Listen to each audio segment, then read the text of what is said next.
Bonjour à tous et bienvenue sur BD & Co. Alors aujourd'hui c'est une vidéo un petit peu différente puisque je voulais un petit peu célébrer les 300 abonnés. Déjà merci beaucoup à tous, que vous soyez des abonnés qui regardent uniquement les vidéos, que vous soyez des personnes qui mettent des commentaires, etc. Dans tous les cas, merci beaucoup. C'est vraiment, ça fait super plaisir de voir ce genre de choses. Et donc je voulais le célébrer en vous donnant un petit peu mes tuyaux de comment j'arrive à trouver certaines BD à pas trop cher, comment je fais mes recherches et surtout où est-ce que je vais. Comme d'habitude, bien entendu, je vous laisserai vous abonner si vous n'êtes pas encore abonné et puis laisser un commentaire si vous avez d'autres petits tuyaux pour tout le monde de où trouver des BD à pas trop cher. Et on va commencer tout de suite par quelque chose que moi je viens d'un peu redécouvrir. J'avoue que je n'y avais pas été depuis ma tendre enfance. C'est tout simplement la bibliothèque. Et là, l'exemple de la bibliothèque de Montréal. Parce que oui, dans toutes les villes en France et au Canada, il y a des bibliothèques. Et dans ces bibliothèques, on trouve très souvent des bandes dessinées. Alors, en tout cas, c'est le cas au Canada, il y a énormément de bandes dessinées. J'ai été très étonné par les découvertes que j'ai fait là-bas. Ils ont un stock assez incroyable. Et puis, il y a des bibliothèques un petit peu partout. Donc vous pourrez trouver des BD assez facilement. Un des gros points forts de ça, c'est que, en tout cas à Montréal au Canada, je ne me souviens plus comment ça marche en France, mais ici c'est totalement gratuit. Vous avez juste à aller là-bas, vous faites une carte de bibliothèque pour bien sûr ne pas voler les livres, et puis ensuite vous pouvez prendre autant de BD que vous voulez. Alors à Montréal c'est un peu spécial parce que je ne sais pas comment ça se passe ailleurs, mais là-bas c'est 30 BD à la fois sur 3 semaines. Bon bien sûr je prends jamais 30 BD parce que j'ai pas le temps de les lire, mais en tout cas c'est génial, ça m'a permis de redécouvrir des séries que j'avais lues il y a un petit bout de temps, notamment Tyler Cross, j'en parlerai peut-être dans une vidéo. Et puis aussi bien sûr de découvrir des BD dont j'avais noté sur un coin de table que ça pourrait m'intéresser de les lire, mais que j'avais pas forcément envie de les acheter. D'une part parce que j'avais envie de mettre mon budget dans d'autres BD qui me tentaient plus, et puis d'autre part parce que c'est des BD un peu vieilles qui sont pas forcément facilement trouvables chez le moindre marchand de BD, on va dire classique au Canada. Et dans tous les cas, même si c'est un certain prix en France, je sais plus, moi je me souviens qu'il y avait quelque chose comme 1 € la BD ou un truc comme ça, et bien dans tous les cas ça vaut le coup, puisqu'en fait même si vous n'allez pas forcément la relire derrière, vous aurez payé un seul euro pour lire une bonne BD, et puis on sait très bien que quand on achète des BD, pour les gens qui sont pas forcément très passionnés, ils les lisent une fois et puis ensuite ça traîne dans la bibliothèque. Donc notez l'astuce de la bibliothèque, n'hésitez pas à y retourner, je pense qu'il y a eu beaucoup d'améliorations depuis ces dernières années, j'ai l'impression en tout cas qu'ils mettent beaucoup en avant cet art qu'est l'art de la BD, et ça fait vraiment plaisir à voir. Le seul point un petit peu négatif de ça, c'est que bien entendu il y a certaines BD que vous allez lire, que vous allez adorer, et vous allez vous dire il me la faut absolument, et vous n'aviez pas prévu de l'acheter, et donc derrière vous allez débourser l'argent pour l'acheter. Mais bon, ça fait partie de la vie, et au moins vous aurez des très bonnes BD dans votre bibliothèque où vous savez qu'elles sont bonnes. Ensuite, le deuxième endroit où j'arrive à trouver des BD pas trop chères, et bien sûr c'est les brocantes. En fait, souvent dans les brocantes que vous allez trouver, alors ça peut s'appeler vide-grenier bien entendu, dans certains coins, c'est souvent des personnes qui n'y connaissent pas grand chose à la BD, qui ont soit reçu ça par leurs parents, par leurs grands-parents, des amis qui leur aient offert, etc. Et souvent on aura donc des BD pas trop chers, souvent dans les 3, 4, 5 euros en France, et puis au Canada dans les 10 $, c'est un petit peu plus cher, mais bon, on s'adapte. Et l'avantage de la brocante, c'est comme je disais, c'est que les gens qui vendent ne connaissent pas forcément. Donc ils seront plus susceptibles de vous faire un prix de groupe sur par exemple les Johan et Pierre Loïc que j'ai réussi à récupérer.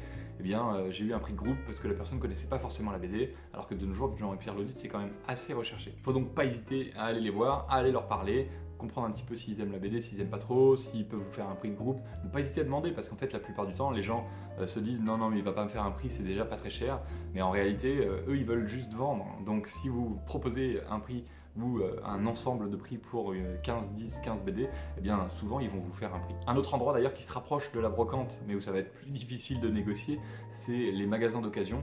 On en a quelques-uns ici sur Montréal, et j'aime bien y aller parce que là pour le coup on tombe sur des passionnés. Et ces passionnés ils vont pouvoir vous parler, vous expliquer quels sont les BD qu'ils ont actuellement, quels sont les beaux objets pour des prix pas trop chers. Il ne faut pas hésiter à leur parler à ces gars-là, c'est des gens qui sont vachement intéressants en tout cas si vous appréciez la BD. Et ils pourront vous donner des conseils. Par exemple, vous dites que vous avez certains types de BD qui vous plaisent plus que d'autres. Ils vont peut-être vous emmener vers une BD que vous ne connaissez pas et qui pourrait vous plaire beaucoup. Un autre petit tuyau d'ailleurs avec ces personnes-là qui sont souvent très fans de BD, c'est de leur demander s'ils n'ont pas des BD exceptionnels de côté. Parce qu'il arrive en fait souvent qu'il y ait soit une étagère particulière ou même une pièce complète pour des BD d'exception, des vieilles BD, des premières éditions, des rééditions un petit peu spéciales à tirage unique, etc. Et si vous leur demandez, souvent ils vont vous y emmener. Alors bien sûr, là je vous parle d'acheter des BD pas chers, Mais là, c'est pas une question d'acheter, mais ça peut être assez intéressant aussi d'y aller pour découvrir ces super belles BD sans avoir besoin de les acheter, bien entendu. En plus, en montrant que vous appréciez la BD et les belles choses, souvent vous allez pouvoir faire copain-copain avec la personne qui vend ces BD, et puis qui sait, peut-être qu'il vous fera un prix sur un achat groupé. Et puis enfin, le dernier endroit où j'arrive à trouver des BD pas trop chers et souvent assez faciles à négocier, c'est sur les sites de revente en particulier. En fait, par exemple, Facebook Marketplace, ou Le Bon Coin en France, Kijiji au Canada. Et ça, souvent, c'est des gens aussi qui connaissent pas trop la bande dessinée, qui souhaitent juste se séparer de leur BD. Et donc, vous allez certainement pouvoir avoir un prix de groupe. Et puis, déjà, souvent, le prix qui est proposé est souvent à moins 50, moins 60%. Donc, ça vaut vraiment le coup d'aller leur demander où est-ce qu'ils sont situés, est-ce qu'ils peuvent les envoyer, est-ce qu'on peut venir les chercher, combien coûte, quel est l'état, etc. Ne pas hésiter à demander des photos supplémentaires.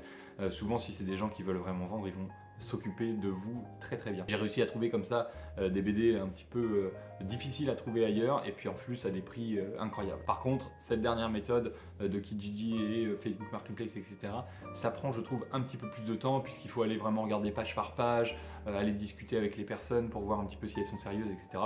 Mais on trouve quand même de très très très belles occasions. C'est là où j'ai trouvé tous mes Buddy Longway et plein d'autres comme ça. Une toute dernière note que je voudrais donner, c'est que j'ai découvert ici au Canada, et je ne sais pas si ça se fait en France, je crois que c'est interdit en France, mais au Canada, il y a des ventes de bibliothèques. En fait, c'est quand des bibliothèques ont des collections un petit peu vieilles, elles vont le mettre en vente à très peu cher, puisque normalement elles n'ont pas trop le droit de le vendre. Et c'est donc des BD qui sont élaguées, donc c'est-à-dire qu'elles sont normalement interdites à la vente. Elles n'ont plus trop de valeur puisqu'elles ont été élaguées, mais rien ne change sur la BD. Le seule différence, c'est que souvent on va retrouver des étiquettes comme ici à la ville de Montréal, avec parfois les coins un petit peu plastifiés. Bon, ça c'est pas plus mal parce que ça protège la BD, mais c'est vrai que vous allez avoir des petites plastifications comme ça avec des étiquettes, c'est pas très beau et c'est très difficile à enlever. J'en avais parlé la dernière fois sur les Joueurs et Pierre 8 et puis mes Buddy Longway où j'avais eu du mal à enlever tout ça. Mais au moins c'est des BD qui coûtent pas du tout cher. Alors renseignez-vous autour de chez vous, dans les bibliothèques de vos enfants, les bibliothèques municipales même, parce qu'apparemment ils en vendent aussi.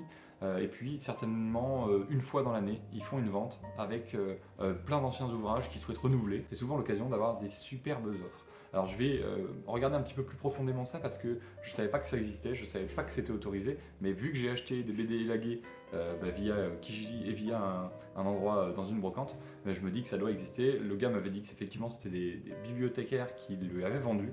Donc j'imagine que c'est pas non plus des hors-la-loi qui ont fait ça. Dans tous les cas, je vous conseille vivement d'aller voir vos bibliothèques autour de chez vous, ne serait-ce que pour emprunter des BD. Voilà, encore merci pour les 300 abonnés, c'est un plaisir de faire ces vidéos pour vous. C'est vraiment quelque chose que je cherchais à la base, partager ma passion de la BD, même si je suis pas technique. C'est vraiment partager ce que j'ai apprécié, pourquoi j'ai apprécié. Et puis ensuite, bien sûr, chacun se fait son avis. Je sais que quand je vous propose des BD, c'est un avis très subjectif que je donne. Mais j'imagine qu'à force, vous avez vu ce que j'appréciais, ce que j'appréciais pas. Et puis, vous pouvez vous identifier ce que vous aimez en fonction de ce que je présente. Et puis, vous dire est-ce que ça va me plaire ou non. N'hésitez surtout pas à mettre en commentaire quels sont les types de vidéos que vous préférez. Moi, je m'adapterai, c'est un plaisir de m'adapter aussi. J'ai vu que dernièrement, c'était plutôt des ensembles de BD que je présente rapidement, comme les pépites d'occasion, mes dernières lectures, etc., qui vous plaisaient plus. En tout cas, c'est ce que j'ai l'impression d'après les chiffres que me donne YouTube. Donc je vais essayer de continuer un petit peu là-dessus. Et puis, comme j'ai maintenant la bibliothèque de Montréal et que je peux aller chercher pas mal de BD, je vais pouvoir vous présenter aussi pas mal de lectures que j'ai lues rapidement, sans faire vraiment une vidéo entière sur une seule BD. Voilà, je vous dis à dans 2 semaines. C'était BD & Co. Bye!